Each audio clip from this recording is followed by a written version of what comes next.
Why the hell is the CEO's espresso machine hissing like a broken steam engine again? I muttered, crawling behind the server rack with a flashlight clenched between my teeth and a half-eaten protein bar in my pocket. That damn machine was wired into the same circuit as the HVAC for the East Wing, something I only discovered after the great latte-induced blackout of 2015. Nobody ever documented that detail. Of course, nobody but me ever documented anything around here. That morning started like every other for the last 24 years. Me, Wesley Gene Harkins, 48 years old, unlocking the office door at 6:47 a.m. with the original brass key they gave me back in 2002. I'd oil that lock twice a year. You'd be surprised how many executives can't turn a key if it squeaks even slightly. The cleaning crew had left gum stuck in the break room sink again. Someone from product development had abandoned sushi in the mini fridge over the weekend. The kombucha had exploded. Not my job technically, but guess who scraped seaweed off the smart fridge with a plastic spoon? This guy. Some days I felt like human duct tape, held everything together in complete silence, only noticed when something broke. The CEO thought I was still just the maintenance guy, even though my business card clearly said facilities and safety manager. My inbox had 3,200 unread urgent emails from people who couldn't change a printer cartridge to save their lives. It got worse when they brought in that new HR director, Patrick. Fresh out of grad school, all confidence and corporate buzzwords. He once asked me where the main electrical panel was located. I told him, same place your job performance is headed if you don't start paying attention. He didn't laugh. I didn't go to fancy colleges or wear suits that cost more than my truck payment. But I knew that building, not like a property manager knows it, but like you know an old friend. Which pipes would rattle when a storm was coming? Which circuit breaker would trip if someone ran the microwave and printer simultaneously? Where the main water shutoff valve was hidden behind 20 years of accumulated office supplies. I'd kept Nextech solutions running through power outages, plumbing disasters, and 4 different CEOs worth of questionable decisions. My Navy training had taught me electrical systems, HVAC maintenance, and how to keep complex operations running smoothly. And they just forgot all of that. No recognition, no bonus, not even a thank you note when I stayed late to personally rewire the conference room after some intern nearly electrocuted himself. The old VP of Finance once handed me a half-eaten energy bar and said, "You're a lifesaver, William. My name is Wesley." At some point I stopped correcting them. I wasn't trying to be the hero. I just believed in doing things right. That lease agreement, the one that let us occupy prime downtown real estate for a fraction of current market rates. I negotiated that back when we couldn't even get a landlord to return our calls. The company had 8 employees and a fax machine held together with electrical tape. The founder, Howard, asked if I'd co-sign the lease. Hell, I just put the whole thing under my name. Nobody else had the credit score back then. I didn't mind. They felt like family. Like most families, they eventually forgot who kept the roof from leaking. You ever walk into a workplace you've spent decades maintaining and suddenly realize nobody notices you unless the air conditioning fails, or there's a safety violation that needs covering up? That was me. Invisible until something broke. Then suddenly, I was everyone's go-to guy for every problem they'd created. So yeah, I kept showing up. Reliable, competent, steady as an old pickup truck. Then came that Tuesday morning in September. HR sent an all-staff email about strategic realignment opportunities, which in corporate speak translates to someone's getting fired. My gut went cold. I'd seen enough executives panic during layoffs to know what was coming.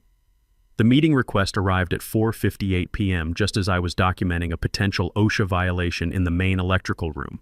Subject line, quick sync, HR. No context, no warning, just a calendar invite dropped on my day like a wrench in the gears. I walked in the next morning wearing my cleanest work shirt and steel-toed boots that had seen me through everything from flood cleanup to equipment installations. Patrick from HR was already seated in conference room B, smiling like a used car salesman. Next to him sat some guy from legal I'd never met, slicked hair, expensive shoes, and a folder he kept tapping like it contained nuclear launch codes. "Wesley, thanks for coming in," Patrick chirped. "We wanted to have a restructuring conversation." That word restructuring hit me harder than a sledgehammer. I'd heard it used on others, held their hands through it, covered their shifts afterward. I knew the script by heart. "We're going in a new direction," he continued. I stared at him.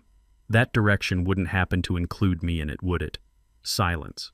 Then came the soft push of the folder across the table. Inside was a generic severance package with more fine print than a military contract. 3 months' pay, NDA clause, health insurance through the end of the month. How generous. The termination letter didn't even get my title right. Called me Wesley G. Harrison, 24 years, and they still couldn't get my last name correct. "We're asking for your badge and keys today," the lawyer added in a monotone voice. "Also, any company property in your possession." I took a breath that could have powered an air compressor, reached into my toolbox and set the badge on the table like a poker chip. Next came the keys, all 15 of them, labeled in my own handwriting from 2002, back when I used to stay late reprogramming the electronic locks myself. "You sure about this?" I asked, locking eyes with Patrick. He gave me that HR expression, sympathetic, professional, fake as artificial sweetener. "It's not personal, Wesley." "Sure it isn't," I muttered, standing up. "Just remember, you can't fire what you never understood in the first place." I walked out before I could say something that would land me in legal trouble. The parking lot felt different in the afternoon sun. The asphalt hummed with traffic noise, but I was calm, eerily calm. I didn't get angry, not in front of them, not after 24 years of fixing their mistakes, maintaining their equipment, and keeping their people safe from hazards they never even knew existed. They wanted to forget about me? Fine. But they'd forgotten too much. I didn't drive straight home. I pulled into a Dunkin' Donuts parking lot, turned off the engine, and called Arthur. Arthur was my neighbor's kid who'd grown up helping me fix lawnmowers. Now he's a real estate attorney with a Bluetooth headset permanently attached to his ear and a nervous habit of clicking his pen during phone calls. He picked up on the second ring. "Wesley, everything okay?" "No," I said, "but it's about to be. You remember that lease we set up back in '02? A pause, then a low whistle. "Oh man, that lease. Do they know?" I smiled for the first time all day. Not a pleasant smile, a dangerous one. "They just handed me back the keys," I said. "So I think it's time they got everything they asked for." My house smelled like coffee and old newspapers. My way of staying grounded.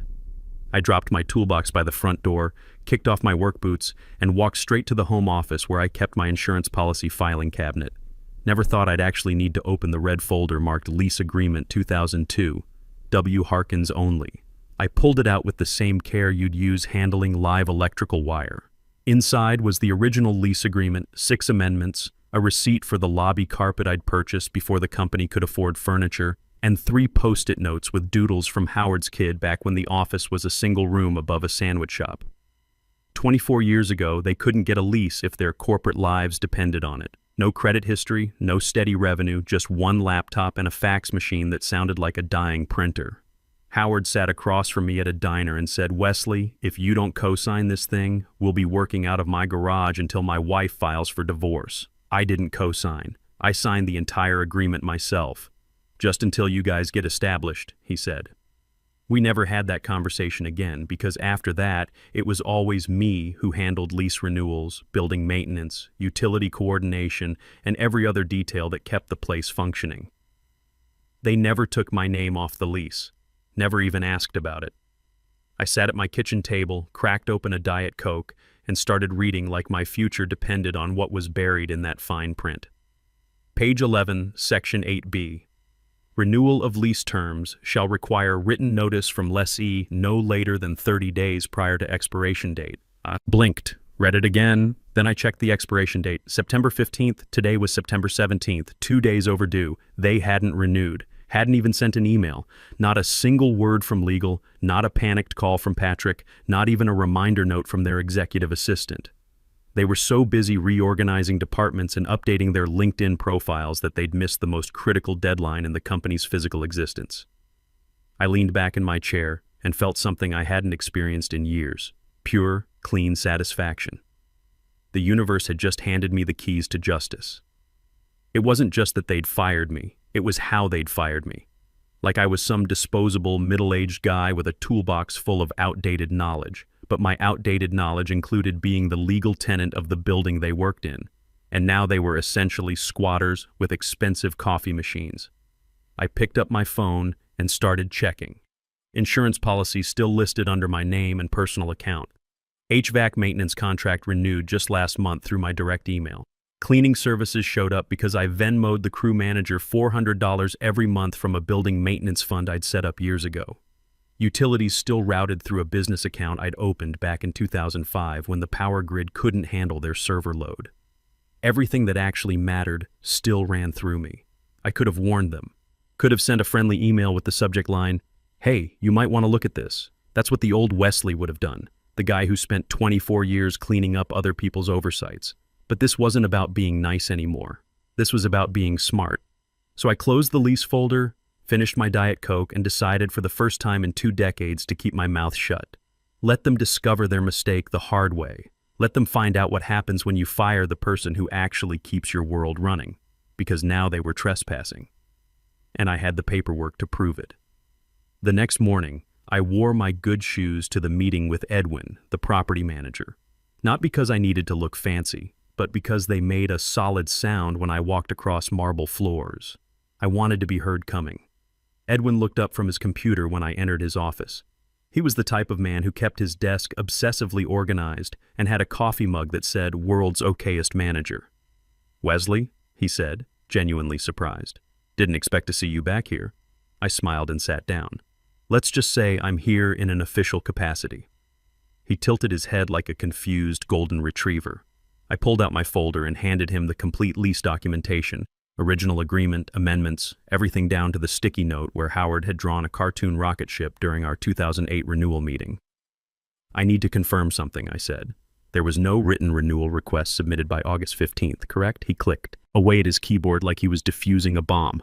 No. Nothing in our system from Nextech Solutions. I assumed they were going month to month while working out new terms. We hadn't heard anything official." I nodded, calm as a Navy veteran should be. "Good. That tracks because under Section 8B, failure to provide notice converts the agreement to month tenancy at the lessor's discretion." Edwin leaned back in his chair, which creaked ominously. "Technically, yes, that's correct." I pulled another document from my bag. Crisp, professional, with official letterhead I'd had printed at FedEx office that morning. "I'd like to formally notify you of lease termination, effective 30 days from today." His eyebrows shot up so fast I thought they'd file workers' comp claims. "Wait, you're terminating their lease?" "Yep. As the lessee of record, they missed the renewal window and I've already secured a replacement tenant." The replacement tenant was Apex Manufacturing Solutions, a precision tool company I'd met through my Navy buddy who needed downtown space for their new quality control lab. Young company, flush with defense contracts, offering 2.5 times what the current lease was worth. Edwin ran a hand through his thinning hair. "This is going to get messy." "Messy," I said, standing up, "is what they created when they fired the person who kept their operation legal." Back home, I opened a new document on my laptop and filled in the official eviction forms. Plaintiff: Wesley Gene Harkins. Defendant: Nextech Solutions current occupant, Suite 201-225. Grounds: failure to renew lease agreement, material breach of tenancy terms. I'd also discovered they were subletting the back storage room to some cryptocurrency consultant without notifying anyone. Another violation they'd forgotten I knew about. I filed everything online through the county portal, paid extra for expedited processing. The confirmation email hit my inbox with a satisfying ding that made me feel 20 years younger. Then, like clockwork, Patrick from HR emailed me. Subject: confirmation of returned company property. Dear Wesley, hope you're doing well. We're reaching out to confirm you've returned all company property, including documentation, keys, badges, and other physical or digital assets belonging to Nextech Solutions. Please respond to confirm completion. Best, Patrick. I didn't hesitate. I clicked reply all because Patrick loved to CC half the company to make himself look important. My response: confirmed. Returned everything, including the stuff you forgot I had. I hit send and leaned back in my desk chair. 2 mornings later, I stood in my kitchen drinking coffee and holding the certified mail receipt. Heavy envelope, official county courthouse seal, stamped with all the legal authority of American bureaucracy at its finest. Plaintiff: Wesley Gene Harkins. Defendant: Nextech Solutions at Occupant Suite 201-225. Subject: notice of termination and demand to vacate premises. My name in bold. Letters right at the top. It felt like reading your own victory announcement while sipping morning coffee. Across town, an identical envelope was being delivered to their reception desk at exactly 9:15 a.m. The property manager sent it certified mail and emailed a PDF copy just to cover all the bases. Standard procedure, 30-day notice, tenant failed to renew, new occupancy scheduled, kindly vacate or respond through legal channels. The problem was, their receptionist that morning was a temp named Ruth with a name tag written in purple marker. She probably thought it was spam and tossed it in recycling between expired energy bars and a broken paper shredder. Meanwhile, upstairs in the executive conference room, the leadership team was busy discussing market disruption strategies and planning their next investor pitch. One of them was giving a presentation about leveraging synergistic opportunities, whatever that corporate nonsense meant. They were too busy swimming in their own importance to notice the legal tide pulling out from under them. At exactly 8:05 a.m. the next day, Patrick strolled into the building like he owned the place, overpriced coffee in hand, designer shoes clicking against the marble lobby like a countdown timer only I could hear. He paused at the reception desk, flashed Ruth that corporate smile and asked, "Any messages?" Ruth blinked twice. "Oh yeah, something official looking on Roger's door." Patrick probably figured it was another passive-aggressive note from IT about the thermostat settings. By 8:08, he was standing in front of the CEO's office, jaw unhinged like he'd just been hit with a stun gun. Fluorescent orange eviction notice, laminated, zip-tied to the door handle, official as a court summons and twice as permanent. Notice to vacate property. Breach of lease agreement. 48 hours. He pulled out his phone with shaking hands, probably speed-dialing building security. Tried to peel the notice off, but those zip ties weren't going anywhere without bolt cutters. By 8:30, Roger arrived, Bluetooth earpiece already blinking, thinking he was walking into another crush the quarterly goals morning. Instead, he found Patrick pacing like a caged animal, half the marketing team rubbernecking, and a legal document attached to his door like an eviction scarlet letter. By 9:05, his phone was ringing. Edwin, the property manager, delivering the news with professional courtesy and barely concealed amusement. "Mr. Altman," Edwin said, calm and professional, "this is to confirm enforcement of lease termination. We notified you via certified mail and email 2 weeks ago. When we received no response, we assumed you were abandoning the premises voluntarily." "Voluntarily?" Roger barked. "What the hell are you talking about? Who ignores a 30-day legal notice unless they intend to vacate?" Edwin asked. The amusement in his voice was audible through the phone. By 9:15, full panic mode. Executives started trickling in one by one, each reacting to the neon orange paper like it was radioactive waste. HR called an emergency meeting in the glass conference room, where their transparency became more literal than they'd intended. By 10:30, someone finally connected the dots. Patrick opened his laptop, pulled up the court documents attached to the email they'd ignored for 2 weeks. There it was, clear as daylight. Plaintiff, Wesley, Gene Harkins. "Wait," he whispered. "Wesley? Our Wesley?" Helen from facilities, bless her, was standing in the break room doorway. She nodded solemnly. "Told you something felt off around here." Meanwhile, I was home in my garage, working on my truck's transmission and listening to classic rock, phone buzzing like a beehive in springtime. Arthur texted first. "It's official. Marshall posts final notice tomorrow. They called building security, property management, and probably their lawyers. You're about to be famous." Then Helen. "They're running around like ants when someone kicks the hill. Whatever you did, I'm proud of you." The phone call came at 7:55 p.m. I was organizing my tool chest. Everything in its proper place, like my father taught me in his Navy days. The screen lit up with a name I hadn't seen since last Christmas party, Roger Altman, CEO. I let it ring 3 times, then picked up on the 4th. "Wesley speaking, no pleasantries. What the hell do you think you're doing? You can't evict an entire company." I put him on speaker, opened a beer, and leaned against my workbench like I was settling in for my favorite podcast. "Actually, I can," I said, calm as a man who'd read the fine print. And I did. "Check your lease agreement. You're destroying people's livelihoods. Do you have any idea what this looks like? The board is losing their minds. Our investors are asking questions." I cut him off with the kind of sigh you use when explaining basic electrical safety to someone who keeps sticking forks in outlets. "Roger, let me stop you right there. You fired the person who actually understood how this place worked.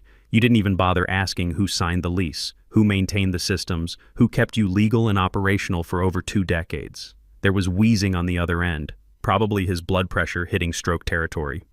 "You blindsided us," he said, trying to play victim. "No," I corrected. I responded to being blindsided. The difference is, I came prepared. I opened my email and drafted a new message.